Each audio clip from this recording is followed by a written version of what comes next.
എപ്പിസോഡിന്റെ opening സീനിൽ ഇപ്പൊ നറൂട്ടോയും ടീമും ആ സുസാനയ്ക്കുള്ളിൽ സേഫായിട്ട് അങ്ങനെ നിൽക്കുകയാണ്. അവിടുന്ന് അങ്ങനെ കട്ട് ചെയ്ത വീണ്ടും ഹിറ്റാച്ചിയുടെ ഫ്ലാഷ് ബാക്ക് കാണിക്കും. ഫ്ലാഷ് ബാക്കിൽ ഹിറ്റാച്ചി അവൻ അൻപു ബ്ലാക്ക് ഓപ്സിൽ ചേർന്ന് അറിഞ്ഞ് അവന്റെ പപ്പ ഒരുപാട് സന്തോഷിക്കും. പപ്പ പറയും, നീ അൻപു ബ്ലാക്ക് ഓപ്സിലാണെങ്കിലും നമ്മുടെ ക്ലാനിനെ കുറിച്ചും നമ്മുടെ ജനങ്ങളെ കുറിച്ചും നീ നല്ല അവെയർ ആയിരിക്കണം. നമ്മുടെ ക്ലാനിന് വേണം നീ ഏറ്റവും കൂടുതൽ പ്രാധാന്യം കൊടുക്കാൻ. അതിന് ഹിറ്റാച്ചി ആണെങ്കിൽ ഓക്കെ പറയും. അവിടുന്ന് അങ്ങനെ ബ്ലാക്ക് ഔട്ട് ചെയ്ത സി ഉച്ചയ അവന്റെ കണ്ണ് അത് ഹിറ്റാച്ചിക്ക് കൊടുക്കും. അതിനുശേഷം അവൻ മരണപ്പെടുകയാണ്. അത് കണ്ട് ഹിറ്റാച്ചി അവൻ സി ഉച്ചയുടെ പേര് വിളിച്ച് വിളിച്ച് കരയും. അപ്പോഴാണ് ആദ്യമായിട്ട് അവന് മങ്കിക്കു ശരീരം കണ്ണ് അവേക്കനാവുക. അതിനുശേഷമാണ് സി ഉച്ചയുടെ മരണവുമായി ബന്ധപ്പെട്ട് പോലീസ് ഓഫീസേഴ്സ് ഹിറ്റാച്ചി അന്വേഷിച്ചു വരുന്നതും അവനെ ക്വസ്റ്റ്യൻ ചെയ്യുന്നതും. ഫുൾ കലിപ്പില് ഹിറ്റാച്ചി അവരെ തല്ലി തല്ലി താഴെയിടും. അതുകണ്ട് അവന്റെ പപ്പ ഷോക്കായി വന്ന് ഹിറ്റാച്ചിയെ പിടിച്ചു മാറ്റി പോലീസുകാരോട് റിക്വസ്റ്റ് ചെയ്ത് അവിടുന്ന് പറഞ്ഞു വിടും. സാസുകയാണെങ്കിൽ അതൊക്കെ കണ്ട് പേടിച്ച് ഹിറ്റാച്ചിയുടെ അടുത്തേക്ക് ഓടി വരും. അവിടുന്ന് അങ്ങനെ ബ്ലാക്ക് ഔട്ട് ചെയ്ത ഹിറ്റാച്ചി അവൻ ഡാസോയുമായിട്ട് സംസാരിക്കുകയാണ്. ഡാസോ പറയും, നീ ഇപ്പോ സ്ക്വാഡ്സ് ലീഡറായി കഴിഞ്ഞു. നീ ഇനി മുതൽ ഹൊക്കാഗയുടെ കീഴിലായിരിക്കും വർക്ക് ചെയ്യുക. പക്ഷെ ഒരിക്കലും ഹൊക്കാഗയ്ക്ക് നീ ഒരു തരത്തിലുള്ള റിപ്പോർട്ട് കൊടുക്കേണ്ട ആവശ്യമില്ല. മാത്രമല്ല, നിനക്ക് ഞാൻ ഇപ്പൊ കുറച്ച് മിഷൻസ് തരാൻ പോവാണ്. കുറച്ചു പേരെ നീ കൊല്ലണം. അതിനുവേണ്ടി നിനക്ക് ഏതാനും അസിസ്റ്റൻസിനെയും കൂടെ ഞാൻ തരാൻ പോവാണ്. ഉടനെ അവൻ അസിസ്റ്റൻസ് ആയിട്ട് കുറച്ചു പേർ അവിടേക്ക് വരും. പിന്നീട് അവർ ടീമായി ഓരോരുത്തരായിട്ട് കൊന്നൊടുക്കാൻ തുടങ്ങും. അവിടുന്ന് അങ്ങനെ ദിവസങ്ങൾ പോകുന്തോറും അവൻ ഡാസോയ്ക്കനുസരിച്ച് ഓരോരോ കാര്യങ്ങൾ ചെയ്യാനായിട്ട് ആരംഭിക്കും. പക്ഷെ ഡാസോ ആണെങ്കിൽ ഹിറ്റാച്ചിയുടെ ഓരോ മൂമെന്റ്സും കറക്റ്റായിട്ട് വാച്ച് ചെയ്യാണ്. അവിടുന്ന് അങ്ങനെ കട്ട് ചെയ്ത് ഒരുപാട് ദിവസങ്ങൾക്ക് ശേഷം ഹിറ്റാച്ചി അവൻ വീട്ടിലേക്ക് വരികയാണ്. ഹിറ്റാച്ചിയെ കാണുമ്പോൾ തന്നെ ഒരുപാട് സന്തോഷത്തില് സാസുക ഓടിപ്പോയി അവനെ ഹഗ് ചെയ്യും.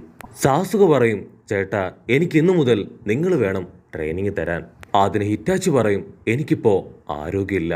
ഞാൻ മിഷന് പോയി മടുത്ത് തളർന്നാണ് വീട്ടിലേക്ക് വന്നത്. സോ എനിക്ക് അത്യാവശ്യമായിട്ട് കുറച്ച് റെസ്റ്റ് വേണമെന്ന് പറഞ്ഞ് ഹിറ്റാച്ചി അവന്റെ തലയിൽ തട്ടി അങ്ങനെ വീട്ടിലേക്ക് കയറും. അവൻ റൂമിലേക്ക് കയറുന്നതിന് തൊട്ടു മുൻപായി അവന്റെ പപ്പയെ അങ്ങനെ പാസ് ചെയ്യും. പക്ഷെ അവൻ പപ്പയോട് സംസാരിക്കാനോ മൈൻഡ് ചെയ്യാനോ ഒന്നും നിൽക്കില്ല. ഉടനെ പപ്പ ആള് ഹിറ്റാച്ചി വിളിച്ചിട്ട് പറയും, 3 ദിവസം കഴിഞ്ഞാ നമ്മുടെ ക്ലാനിന്റെ ഒരു മീറ്റിംഗ് ഉണ്ട്. നിനക്കത് ഓർമ്മയില്ലേ? ഉറപ്പായിട്ടും നീ അതിൽ പങ്കെടുക്കണം. അതിനവൻ പറയും, എന്നെ കൊണ്ട് പറ്റില്ല, എനിക്ക് നാളെ ഒരു മിഷൻ ഉണ്ട്. അതിനവന്റെ പപ്പ പറയും, ഒരു കാരണവശാലും നീ വരാതിരിക്കാനായിട്ട് പാടില്ല. ഇത് നമ്മുടെ ക്ലാനിന്റെ കാര്യമാണ്. അവിടുന്ന് അങ്ങനെ ബ്ലാക്ക് ഔട്ട് ചെയ്ത അവന്റെ പപ്പ ഇപ്പോ ആ സ്റ്റോൺസ് ടാബ്ലറ്റിന്റെ മുൻപിൽ നിൽക്കുകയാണ്. ഹിറ്റാച്ചിയുടെ പപ്പ പറയും, ഇത് വായിക്കണമെങ്കിൽ മങ്കിക്കു ശരീരം കണ്ണ് അത് ആവശ്യമാണ്. ഹിറ്റാച്ചി ചോദിക്കും, അങ്ങനെയാണെങ്കിൽ ഇത് ഞാൻ വായിച്ചു തരണോ? അടുത്ത സെക്കൻഡ് ഹിറ്റാച്ചിയുടെ പപ്പ അതിന്റെ ആവശ്യമില്ല എന്ന് പറഞ്ഞ് ഹിറ്റാച്ചിയെ തിരിഞ്ഞു നോക്കും. അപ്പോഴായിരിക്കും ഹിറ്റാച്ചി ഒരു കാര്യം കണ്ട് ഇപ്പൊ ഷോക്കാവുക. അവന്റെ പപ്പയുടെ കണ്ണും മങ്കിക്കു ശരീരം കണ്ണ് തന്നെയാണ്. ഉടനെ പപ്പ പറയും, 3rd നിഞ്ച വാറില് എനിക്ക് എന്റെ ഫ്രണ്ടാണ് അവന്റെ കണ്ണ് തന്നത്. സോ അതിലൂടെ എനിക്ക് മങ്കിക്കു ശരീരം കണ്ണ് അവേക്കനായി. നിന്നെ കൊണ്ടും ഇത് വായിക്കാൻ കഴിയും എന്നെനിക്കറിയാം. ഇപ്പൊ നമ്മുടെ ക്ലാൻ തെറ്റായ വഴിയിലൂടെയാണ് പോയിക്കൊണ്ടിരിക്കുന്നത്. നമ്മുടെ ഗ്രാമത്തിലുള്ള ഹയർ ഒഫീഷ്യൽസ് അവർ ആക്ച്വലി നമ്മളെ ഒരുപാട് പേടിയോടും ഭീതിയോടും കൂടെ മാത്രമാണ് നോക്കിക്കൊണ്ടിരിക്കുന്നത്. അതിനെ ഹിറ്റാച്ചി പറയും, അതെ, നമ്മുടെ ശരീരം കണ്ണ് അതുപയോഗിച്ച് നമ്മൾ ആ 9 ടൈലിനെ കൺട്രോൾ ചെയ്യോ എന്നാണ് അവരുടെ പേടി. ശരീരം കണ്ണുകൊണ്ട് മാത്രമേ അതിനെ കൺട്രോൾ ചെയ്യാൻ കഴിയൂ. ആക്ച്വലി പപ്പ ഒരു ഹൊക്കാഗയായി മാറാൻ ആഗ്രഹിക്കുന്നുണ്ടോ? അതിനാള് പറയും, ഇതുവരെ ഞാൻ മനസ്സുകൊണ്ട് അങ്ങനെ ആഗ്രഹിച്ചിട്ടില്ല. ഇനി ഇൻ കേസ് എല്ലാവരും എന്നെ ഫോഴ്സ് ചെയ്ത് ഹൊക്കാഗയാകാൻ നിർബന്ധിക്കുകയാണെങ്കിൽ ഉറപ്പായിട്ടും ഞാൻ ആവും. അതുകൊണ്ടാണ് ഇത്രയും നാളും ഞാൻ എന്റെ മങ്കിക്കു ശരീരം കണ്ണ് അത് നിങ്ങളുടെ എല്ലാവരുടെയും മുൻപിൽ ഹൈഡ് ചെയ്ത് പിടിച്ചത്. ഇൻ കേസ് ഞാൻ ഹൊക്കാഗെ ആവുകയാണെങ്കിൽ ഞാൻ എന്താ ചെയ്യാൻ പോകുന്നതെന്ന് നിനക്ക് കാണിച്ചു തരാമെന്ന് പറഞ്ഞ് അതിപ്പോ കാണിക്കാൻ തുടങ്ങും. ആദ്യം ഞാൻ ആ 9 ടൈലിനെ അതിനെ കണ്ടുപിടിക്കും. അതിനുശേഷം അവന്റെ ബോഡിയിൽ നിന്ന് ആ 9 ടൈലിനെ ഞാൻ എക്സ്ട്രാക്ട് ചെയ്തെടുക്കും. അതിനുശേഷം വലിയൊരു വാറായിരിക്കും നമ്മുടെ ഗ്രാമത്തിൽ നടക്കുക. ഇതാണ് എന്നെ കൊണ്ട് എല്ലാവരും ചെയ്യിപ്പിക്കാനായിട്ട് ശ്രമിക്കുന്നത്. പക്ഷേ ഹിറ്റാച്ചി, നീ എന്റെ കൂടെ നിൽക്കുകയാണെങ്കിൽ ഇതെല്ലാം നമുക്ക് ഒഴിവാക്കാനായിട്ട് കഴിയും. നീ എന്റെ മകനാണ്. സോ എന്ത് വില കൊടുത്തും നമുക്ക് നമ്മുടെ ക്ലാൻ പ്രൊട്ടക്ട് ചെയ്യണം. അവിടുന്ന് അങ്ങനെ ബ്ലാക്ക് ഔട്ട് ചെയ്ത ഹിറ്റാച്ചി എല്ലാ കാര്യവും അവന്റെ പപ്പയിൽ നിന്ന് കറക്റ്റായിട്ട് മനസ്സിലാക്കി അവന്റെ അസിസ്റ്റൻസിന്റെ അടുത്തേക്ക് വരും. അതിനുശേഷം അവൻ അവരോട് പറയും ഉച്ചിഹ ക്ലാൻ ലീഫ് വില്ലേജിനെതിരെ തിരിഞ്ഞുകൊണ്ടിരിക്കുകയാണ്. അതിനുശേഷം ലീഫ് വില്ലേജിലെ ഹയർ ഒഫീഷ്യൽസിന്റെ അടുത്തും ഈ കാര്യം ഹിറ്റാച്ചി പറയും.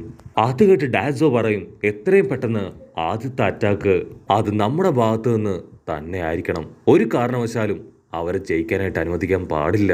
ഉച്ചിഹ ക്ലാൻ അത് മുഴുവനായിട്ടും എത്രയും പെട്ടെന്ന് ഇല്ലാതാക്കണം. അത് കേട്ട് തേർഡ് ഒക്കാക ആൾ ടെൻഷനായിട്ട് പറയും നോ, അങ്ങനെ ചെയ്യാനായിട്ട് പാടില്ല. ആദ്യം നമുക്ക് അവരുമായിട്ട് സംസാരിക്കാം. അതിനുശേഷം മാത്രം ഇത്രയും സീരിയസ് ആയിട്ടുള്ള ഒരു തീരുമാനത്തിലേക്ക് കടക്കാം. അവിടുന്ന് അങ്ങനെ ബ്ലാക്ക് ഔട്ട് ചെയ്ത ഡാസോ ഹിറ്റാച്ചിയെ ഒറ്റയ്ക്ക് കണ്ട് കാര്യങ്ങൾ സംസാരിക്കുകയാണ്. ഡാസോ പറയും തേർഡ് ഒക്കായ്ക്ക് ലീഫ് വില്ലേജ് ഒരുപാട് ഇഷ്ടമാണ്. പക്ഷേ അദ്ദേഹത്തിന്റെ മാർഗത്തിൽ പോയ ഒച്ചിഹ ക്ലാൻ ഉറപ്പായിട്ടും ലീഫ് വില്ലേജിനെ നശിപ്പിച്ചു കളയും. സോ നീ തീരുമാനിക്കണം, ലീഫ് വില്ലേജിന്റെ കൂടെ നിൽക്കണോ അതോ നിന്റെ ക്ലാനായ ഉച്ചിഹ ക്ലാനോട് ചേർന്ന് നിൽക്കണോ എന്ന്. ഹിറ്റാച്ചിക്കാണെങ്കിൽ എന്താ പറയണ്ടേന്ന് അറിയില്ല. ഉടനെ ഡാസോ പറയും നീ ഇപ്പോ അൻബു ബ്ലാക്ക് ഓപ്സിന്റെ ഹെഡാണ്. നീ ഒരു യഥാർത്ഥ ഷിനോബി ആണെങ്കിൽ ഉറപ്പായിട്ടും നിന്റെ വില്ലേജിനെ വേണം നീ പ്രൊട്ടക്ട് ചെയ്യാൻ. അതുകൊണ്ട് ഞാൻ പറയുന്നു നീ നിന്റെ ക്ലാനിനെ ഇല്ലാതാക്കണം. പക്ഷെ നിന്റെ ബ്രദറിനെ അവനെ മാത്രം നീ കൊല്ലണ്ട. പക്ഷെ ബാക്കി ആരും ഇനി ജീവിച്ചിരിക്കാനായിട്ട് പാടില്ല. അത് കേട്ട് ഹിറ്റാച്ചി അവനങ്ങനെ ഫ്രീസായിട്ട് നിൽക്കും. അവിടുന്ന് അങ്ങനെ ബ്ലാക്ക് ഔട്ട് ചെയ്ത ഓരോ ദിവസം കഴിയുന്തോറും ഹിറ്റാച്ചിയുടെ സംശയം, അവന്റെ കൺഫ്യൂഷൻ, ടെൻഷൻ അതെല്ലാം കൂടി വരും. ക്ലാൻ ആണോ വില്ലേജ് ആണോ ഏറ്റവും കൂടുതൽ പ്രധാനം, ഞാൻ ആരുടെ ഭാഗത്ത് നിൽക്കും എന്നവൻ ആലോചിച്ചു കൊണ്ടേയിരിക്കും. അപ്പോൾ അവൻ സാസുകയും നറൂട്ടോയും അവർ രണ്ടുപേര് റേസൊക്കെ നടത്തി നമ്മുടെ സാസുക വിജയിക്കുന്നത് കാണും. അത് കാണുമ്പോൾ അവൻ ഒത്തിരി സന്തോഷാവും. അവിടുന്ന് അങ്ങനെ ബ്ലാക്ക് ഔട്ട് ചെയ്ത മാതുരയാണെന്ന് കരുതി അവൻ ഒബീട്ടോട് പോയി ഈ കാര്യങ്ങളൊക്കെ പറയും. കട്ട് ചെയ്ത നെക്സ്റ്റ് ഡേ നൈറ്റ് ഒബീട്ടോയും ഹിറ്റാച്ചിയും അവർ രണ്ടുപേരും ഇപ്പൊ ഗ്രാമത്തിലേക്ക് എത്തിക്കഴിഞ്ഞു. ഹിറ്റാച്ചി ആണെങ്കിൽ ഗ്രാമത്തിലുള്ള ജനങ്ങളെ എല്ലാം തന്നെ വെട്ടിക്കൊല്ലുകയാണ്. അതേസമയം ഇവിടെ ഒബീട്ടോ അവൻ പോലീസ് ഓഫീസേഴ്സിനെയും ഒഫീഷ്യൽസിനെയും എല്ലാവരെയും തന്നെ കൊന്നു തള്ളുന്നു. പിഞ്ച് കുഞ്ഞുങ്ങളെയും അച്ഛനെയും അമ്മയെയും മുത്തശ്ശനെയും എന്നിങ്ങനെ എല്ലാവരെയും ഹിറ്റാച്ചി കൊല്ലുകയാണ്. അപ്പോഴായിരിക്കും ഹിറ്റാച്ചിയുടെ മുൻപിലേക്ക് അവന്റെ പപ്പ മങ്കിക്കു ശരിയും കണ്ണ് അത് അവേക്കം ചെയ്ത് വരിക. അവന്റെ പപ്പ പറയും ഞാൻ കരുതിയത് നീ നമ്മുടെ ക്ലാന്റെ കൂടെ നിൽക്കുമെന്നാണ്. പക്ഷേ നീ ഇപ്പോ നിന്റെ കൈകൊണ്ട് തന്നെ നമ്മുടെ ക്ലാനിനെ ഇല്ലാതാക്കുകയാണല്ലേ. അത് കേട്ട് ഹിറ്റാച്ചി അവനും അവന്റെ മങ്കിക്കു ശരിയും കണ്ണ് അത് അവേക്കം ചെയ്ത് പപ്പയെ നോക്കി നിൽക്കും. അതേസമയം ഒബീട്ടോ അവനിപ്പോ ഹിറ്റാച്ചിയുടെ ഗേൾ ഫ്രണ്ടിനെ അങ്ങനെ ഒരു ചെയിൻ ഉപയോഗിച്ച് പിടിച്ചു വലിക്കുകയാണ്. അവൾ ഒരുപാട് ആഗ്രഹിക്കും ഹിറ്റാച്ചി അവളെ രക്ഷിക്കുമെന്ന്. പക്ഷെ ഹിറ്റാച്ചി ആണെങ്കിൽ അവിടേക്ക് എത്തില്ല. ഹിറ്റാച്ചി ഇപ്പോഴും അവന്റെ പപ്പയെ തന്നെ നോക്കി നിൽക്കുകയാണ്. ഹിറ്റാച്ചി പറയും ഇതാണ് എന്റെ ശരി. അത് കേൾക്കേണ്ട താമസം പപ്പയുടെ ക്ലൗൺ അതവിടെ ഇല്ലാതാവും. അപ്പോഴായിരിക്കും ഹിറ്റാച്ചിക്ക് പിടികിട്ടുക അത് വെറും ഒരു ക്ലൗൺ ആയിരുന്നെന്ന്. ഹിറ്റാച്ചിയുടെ ഹാർട്ട് ബീറ്റ് അത് കൂടാൻ തുടങ്ങും. കാരണം അവന്റെ പപ്പയുടെ അത്രയും സ്ട്രെങ്ത് അവനില്ല. എന്നെ കൊണ്ട് ഒരിക്കലും പപ്പയായിട്ട് ഫൈറ്റ് ചെയ്ത് ജയിക്കാനായിട്ട് കഴിയില്ല. ഞാൻ എന്ത് ചെയ്യുന്നു പറഞ്ഞ് അവൻ അങ്ങനെ കൺഫ്യൂസ്ഡ് ആയിട്ട് നിൽക്കും. ഹിറ്റാച്ചി മനസ്സില്ലാ മനസ്സോടുകൂടെ നടന്ന് അവന്റെ വീട്ടിലേക്ക് വരും. അവൻ കാണും പപ്പയും മമ്മിയും അവർ രണ്ടുപേരും ഹിറ്റാച്ചിക്കായി കാത്തിരിക്കുകയാണ്. മുട്ടുകുത്തി ഓപ്പോസിറ്റ് സൈഡിൽ അങ്ങനെ ഇരിക്കും. പപ്പ ഓൾറെഡി എല്ലാ കാര്യങ്ങളും അമ്മയോട് പറഞ്ഞു കഴിഞ്ഞു.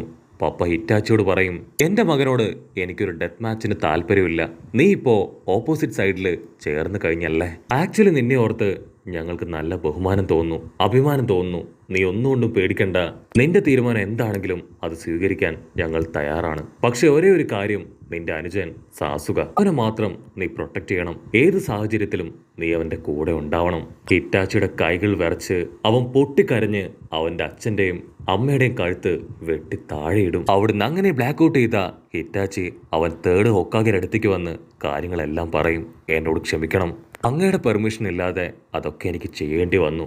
അതിന് തേർഡ് ഹൊക്കാഗ പറയും ഞാനാണ് നിന്നോട് ക്ഷമ ചോദിക്കേണ്ടത്. ഞങ്ങൾ എല്ലാവരും പ്രഷർ ചെയ്താണ് നീ ഇത് ചെയ്തത്. പക്ഷെ നീ ഇപ്പോ ഒരു റോക്ക് നിഞ്ചയാണ്. ബിങ്കോ ബുക്കില് നിന്റെ പേര് വന്നു കഴിഞ്ഞു. ഹിറ്റാച്ചി പറയും ഞാൻ അക്കാസ്കി ടീമില് ചേരാൻ പോവാണ്. ഇവിടം വിട്ട് എനിക്ക് പോയേ പറ്റൂന്ന് പറഞ്ഞ് അവൻ പുറത്തേക്ക് പോവും. അപ്പോഴേക്കും അൻബു ബ്ലാക്ക് ഓപ്സ് അവര് ഹിറ്റാച്ചിയെ റൗണ്ട് ചെയ്യും. അവര് പറയും നിങ്ങളിപ്പോ ഒരു റോക്ക് നിഞ്ചയാണ്, ഞങ്ങളുടെ മുൻപില് മറ്റൊരു വഴിയുമില്ല.